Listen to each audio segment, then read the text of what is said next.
사무엘하 1장부터 10절까지 보도록 하겠습니다.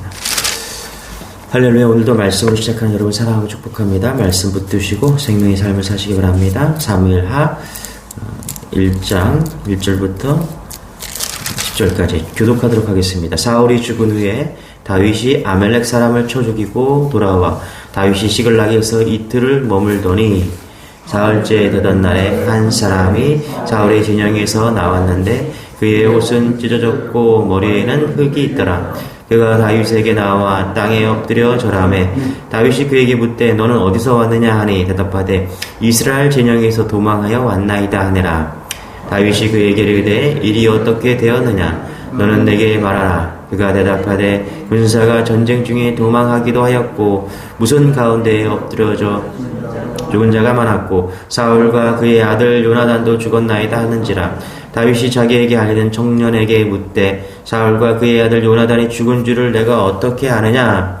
그에게 알리는 청년이 이르되 내가 우연히 길보아 산에 올라가 보니 사울이 자기 창에 기대고 병거와 기병은 그를 급히 따르는데 사울이 뒤로 돌아 나를 보고 부르시기로 내가 대답하되 내가 여기 있나이다 한즉 내게 이르되 너는 누구냐 하시기로 내가 그에게 대답하되 나는 아말렉 사람이다 한즉 또 내게 이르시되 내 목숨이 아직 내게 완전히 있으므로 내가 고통 중에 있나니 청하건대 너는 내 곁에 서서 나를 죽이라 하시기로 그가 엎드러진 후에는 살 수 없는 줄을 내가 알고 그의 곁에 서서 죽이고 그의 머리에 있는 왕관과 팔에 있는 고리를 벗겨서 내 주께로 가져왔나이다 하니라. 자, 우리가 사무엘상 지난주에 좀 하다가 이제 고난주간을 지났는데요. 오늘 사무엘하. 자, 이제 새로운 시대가 열립니다. 사울이 죽고 다윗이 왕이 되는 그런 시대가 열립니다. 제2대 왕. 하나님의 마음에 합한 다윗의 시대입니다. 자, 그 다윗의 시대가 이제 사무엘하에서 열리는데 오늘 1장에서는 사울이 죽고 난 다음에 한 청년이 와서 사울의 죽음을 알리고 있습니다. 자, 그런데 여기에 상당히 거짓말이 보태져 있는 것이죠. 이 거짓말을 다윗이 이제 찾아내는 그런 말씀입니다. 자, 사무엘상은요, 다윗이 왕으로 기름을 붓고 우리 기름 부음을 받고 나서 계속해서 도망 다니는 이야기입니다. 그런데 31장에 사무엘 31장에서 사울이 죽습니다. 13년을 자기 죽이겠다고 따라다닌 그 사울 왕이 죽었어요. 자, 감정이 어떨까요, 여러분? 안도하고 기쁘고, 그렇죠? 이제 내 세상이야. 뭐 그렇게 생각하지 않겠습니까? 그런데 이런 감정으로 충만해야 될 그 다윗은 상당히 엄청난 이성적인 그런 판단으로 분별력을 가짐으로 인해서 오늘 다윗 왕국을 시작하고 있다는 것을 오늘 말씀을 통해서 볼 수 있다는 것이죠. 자, 그래서 왕이 된다. 우리가 하나님께 쓰임 받는다는 것은 뭐냐면 다른 말로 하면 분별력이 필요하다. 여러분 신천지를 비롯한 이단들 뭐 사업할 때 사람들을 만날 때 어떤 것을 판단하고 결정하잖아요. 그렇죠? 그럴 때 분별력이 필요하다. 오늘 그런 관점으로 이 말씀을 좀 보면 우리가 좀 현실적으로 볼 수 있을 것 같습니다. 자, 우리 한 1, 2, 3절 다시 한번 읽어볼게요. 시작. 사울이 죽은 후에 다윗이 아멜렉 사람을 쳐 죽이고 돌아와 다윗이 시글락에서 이틀을 머물더니 사흘째 되는 날에 한 사람이 사울의 진영에서 나왔는데 그의 옷은 찢어졌고 머리에는 흙이 있더라. 그가 다윗에게 나와 땅에 엎드려 절하매 다윗이 그에게 묻되 너는 어디서 왔느냐 하니 대답하되 이스라엘 제작에서 도망하여 왔나이다 하니라. 자, 아말렉 사람이 왔어요. 2절에 보니까 사울 진영에서 왔다 이렇게 얘기합니다. 자, 시글락은 지금 다윗이 있는 곳은 이스라엘의 남쪽에 있고요. 사울은 북쪽에 있었습니다. 그래서 거기 전쟁에서 있던 사람이 지금 왔다라는 거예요. 그런데 사울의 면류관을 들고 왔다라는 거예요. 왕관을 들고 왔다. 사울의 왕의 면류관 하나밖에 없었죠. 그래서 사울이 죽었구나 알겠죠. 그러면 우리 같으면 이 청년에게 뭐라고 물어야 되냐 이렇게 물어야 됩니다. 죽었냐 사울이? 이렇게 물어야 되는 것이죠. 사울이 죽었냐? 그렇죠? 그게 맞죠? 처음에 우리가 물어야 될 게 그런 겁니다. 그런데 다윗은 그렇게 묻질 않고 이렇게 묻는 것이죠. 3절에 보니까 다윗이 그에게 묻되 너는 어디서 왔느냐 이렇게 물었다는 것이죠. 저는 여기서 다윗의 질문이 좀 달랐다라고 생각합니다. 13년 동안 죽어라 자기를 죽이려고 따라다녔던 사울이죠. 그렇죠?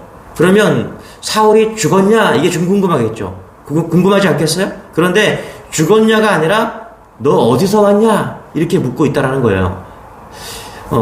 여기서 다윗은 이 아말렉 청년에게 속지 않는다는 것을 좀 봐야 됩니다. 아마 이 아말렉 청년은 어떻게 하다가 사울 왕과 다윗, 요나단이 죽은 것을 발견하고 거기서 면류관을 주었겠죠? 혹은 빼앗았겠죠? 그런 것을 주었어요. 자, 머리를 쓴 겁니다. 자, 이게 다윗에게 갖다 주면은 엄청난 포상을 받겠구나. 혹은 내가 어떤 한 자리 정도는 차지할 수 있겠구나.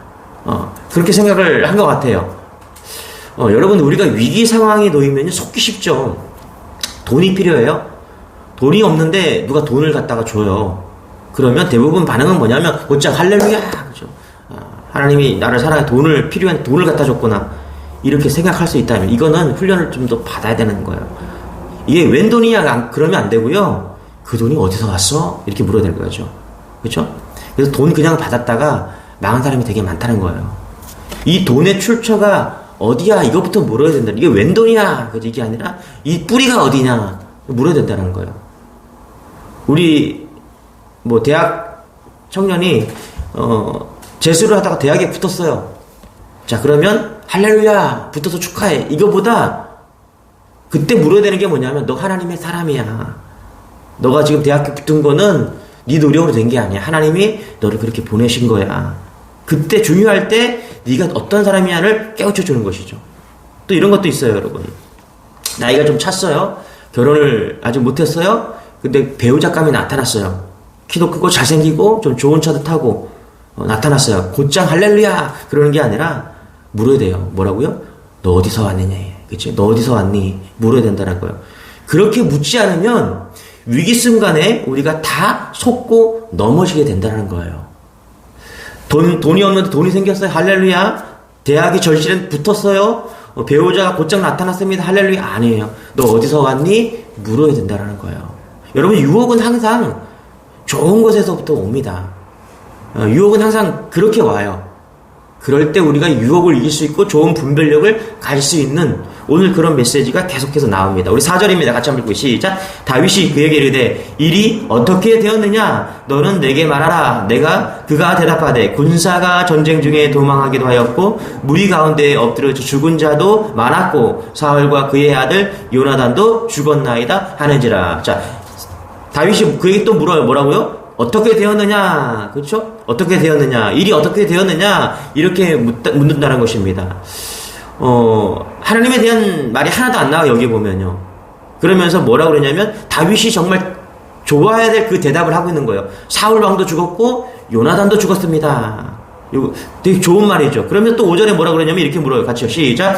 다윗이 자기에게 알린 청년에게 묻되, 사울과 그의 아들 요나단이 죽은 줄을 내가 어떻게 아느냐? 그렇죠? 내가 어떻게 아느냐? 네가 어디서 왔느냐? 내가 어떻게 아느냐?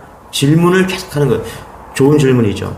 여러분, 성경을 읽으면서 말씀을 묵상을 하다 보면요, 사람이 똑똑해집니다. 왜냐하면 묵상은 우리에게 질문을 가르치기 때문에 그래요.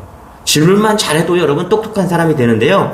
그래서 학교 다닐 때 선생님이 질문을 잘하는 학생은 똑똑하다, 거기서 판단됩니다.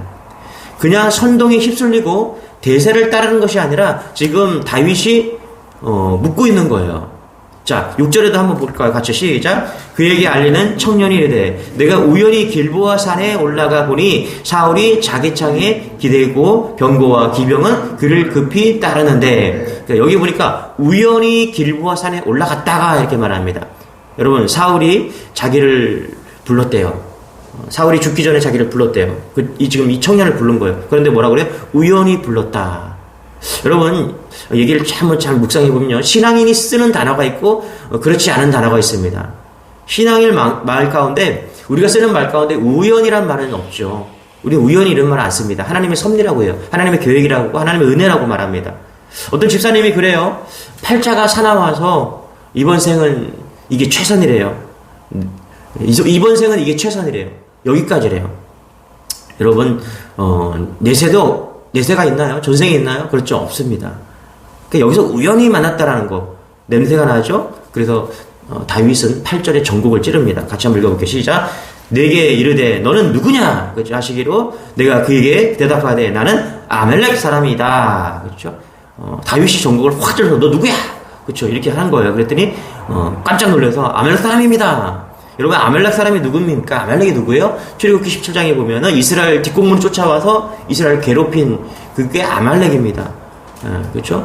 그리고 지금 다윗이 시글락에서 전쟁을 하고 있는데 그 전쟁의 상대가 누구냐? 아말렉입니다. 에스더에서 이스라엘을 죽이고자 했던 그 원수가 아말렉이에요. 그러니까 아말렉은 마귀의 상징입니다. 잘 보세요. 사울이 부상을 입고 자기를 불렀대요. 그래서 자기를 찔러서 죽여라 이렇게 얘기했대요. 여러분, 다윗이 사울을 통해서 고난당하면서 13년을 도망다녔어요. 그리고 다윗이 사울에 가까이 가까이 있었잖아요. 그렇죠? 그러면 사울을 잘 알겠죠. 사울이 지금 어떻게 죽었습니까? 31장에 보면은 판례 받지 않은 사람들한테 전쟁이 대세가 기울었잖아요. 그러니까 할례 받지 않은 사람한테 죽느니 내가 차라리 자살하겠다. 그래서 가까이 있는 군사한테 날 찌러라 이렇게 죽었잖아요. 그렇죠? 그러니까 지금 사무엘하 1장은 사울이 죽은 거랑 다르게 지금 이 청년이 말하고 있는 것입니다. 그런데 이 아말렉 사람을 불러서 죽이라고 했다? 지금 이 청년이 거짓말하고 있는 것이죠. 그러니까 다윗은 지금 분별력을 통해서 너가 누구야? 라고 지금 이야기하고 있는 것입니다. 속지 않는 것이죠.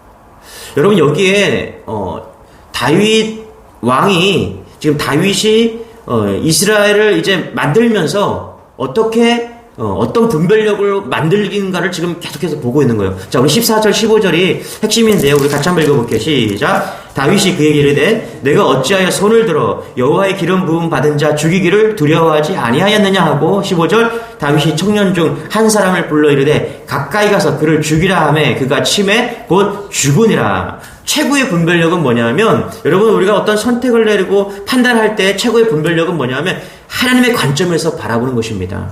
여러분, 잘 보세요. 다윗은 이 청년을 칭찬하고요, 상을 주고요, 한 자리를 줄 수 있었어요. 우리 같으면, 일반 사람이 같으면 그렇게 해야 됩니다. 왜? 13년 동안 자기를 쫓아다닌 그 사울이 죽었다라는 아주 기쁜 소식을 가져왔기 때문에 그래요. 그런데 다윗은 결론적으로 어떻게 분별력을 가지고 있습니까? 하나님의 기름 부은 자를 죽였다라는 거에 대해서 분노하면서 상을 줘야 될, 일반 사람 같으면 상을 주고 한 자리를 줘야 될 그 사람을 지금 처단하고 있다는 것입니다. 이것은 뭐냐면 다윗의 결정적인 분별력은 뭐냐면 하나님 편에 있다는 것입니다. 여러분, 잘 보세요. 하나님을 향한 신앙의 분별력이 우리에게 필요합니다. 여러분, 성경의 시각은 이런 거예요. 뭐냐면 속인 자보다 속는 자가 더 나쁜 거예요. 여러분, 잘 보세요. 만약에 지금 다윗이 속았다라고 칩시다. 누구에게 문제가 있는 것 같아요? 저는 속인 자보다, 이 청년보다 만약에 여기서 다윗이 속았다라면 다윗이 더 나쁘다고 생각합니다. 왜 그래요? 다윗이 신앙인이잖아요. 신앙인은요, 이런 욕심 때문에 속으면 안 됩니다. 여러분, 속인 자보다 속는 자가 더 나쁜 거는요, 우리 안에 욕심이 있기 때문에 속는 것입니다. 어떤 사람이 돈을 막 가지고 왔어요. 그러면 왜 속아요? 돈에 욕심이 있기 때문에 속는 거예요. 그럴 때 뭐라고 물어야 돼요? 이거 어디서 왔느냐 물어야 되는 거예요. 그런데 속는 자는요, 어디서 왔느냐보다 돈에 욕심이 더 많기 때문에 속는 거예요. 좋은 남편감이 왔어요. 좋은 자매가 왔어요. 내가 나이도 찼는데 좋은 자매가 왔어요. 그러면 키도 크고 잘생기고 돈도 많아요. 그러면 할렐루야, 속으면 안 된다라는 거예요. 내가 욕심이 있기 때문에 속는 거예요. 신앙이라는 것은 그 욕심을 버린 거잖아요. 주님만 쫓아가는 거잖아요. 욕심 없으면 어떻게 물어요? 또 어디서 왔니? 이렇게 묻는다는 거예요. 여러분, 잘 보세요. 우리가 하나님 앞에 온전히 서 있다는 건 욕심, 정욕 다 내려놓는 것입니다. 다윗의 지금 이 분별력은요, 어떤 자기의 이익을 따졌다면 사울이 죽었다는 기쁜 소식은 자기의 엄청난 이익입니다. 그런데 하나님의 관점으로 보는 거예요. 그래서 지금 다윗은 속지 않는 것입니다. 여러분, 이스라엘의 왕, 2대 왕이 다른 왕을, 이제 다른 시대가 열리면서 하나님은요, 다윗에게 한 가지 시험을 하고 있는 것입니다. 그의 욕심과 그의 정욕과 자신의 이익을 다 내려놓고 하나님의 관점에서 이 나라를 세워가기를 원했던 그 하나님은 지금 테스트에서 다윗은 승리하고 있는 것이죠. 왜 안 속았습니까? 하나님을 향한 마음이 있었기 때문에 안 속는 거예요. 자기 안에 있는 욕심, 정욕들이 다 무너져 내렸고 오직 하나님을 향한 그 마음이 있었기 때문에 그렇습니다. 이게 어디서 왔을까요? 광야에서 왔겠죠. 13년 동안 광야를 헤매고 다니면서. 그래서 다윗은 광야의 전문가였습니다. 이스라엘 그 주변에 광야가 열 몇 개가 있는데 다윗은 그 광야를 동굴들을 다 돌아다니면서 광야를 섭렵했겠죠. 고난이 다윗을 이렇게 만든 것이죠. 여러분, 우리 안에 이런 분별력이 있었으면 좋겠습니다. 우리가 날마다 선택을 하며 살아갑니다. 나의 이익을 쫓아가는 것이 아니라, 나의 기쁨을 쫓아가는 것이 아니라, 나의 유익을 쫓아가는 것이 아니라 하나님이 이 일을 어떻게 바라볼 것인가, 그런 관점에서 우리가 인생을 살아갈 때 하나님은 오늘도 나와 함께 하시고 나를 쓰는 그런 놀라운 일이 우리 삶 가운데 일어날 것입니다. 오늘 사무엘 하를 시작하면서 좋은 분별력, 그것이 하나님을 향한 관점에서 바라볼 때 나타날 수 있다. 그거 신앙입니다. 이 메시지 붙잡고 오늘 승리하는 여러분 되시길 축원합니다. 기도하겠습니다. 하나님, 이제 다윗의 시대를 시작하면서 우리가 오늘 말씀을 통해서 또 배웁니다. 우리에게 하나님을 향한 분별력이 온전히 세워질 수 있도록 인도하여 주옵소서. 혼탁하고 우리를 흐리게 만들고 우리의 욕심과 이익을 쫓아가는 그런 선택이 아니라 어떤 것이든 하나님 편에서 우리가 바라보고 선택할 수 있는 그런 분별력이 이 시대에 반드시 필요합니다. 주님, 그런 분별력을 우리에게 허락하여 주옵소서. 그래서 세상 유혹과 시험에 넘어지지 않고 오늘도 굳건하게 쓰는 귀한 주님의 종들 다 될 수 있도록 은혜를 더하여 주옵소서. 감사드리며 예수님의 이름으로 기도드리옵나이다. 아멘. 오늘 말씀 붙드시고 분별력을 달라고 주여 한번 기도하겠습니다. 주여, 주님 감사합니다.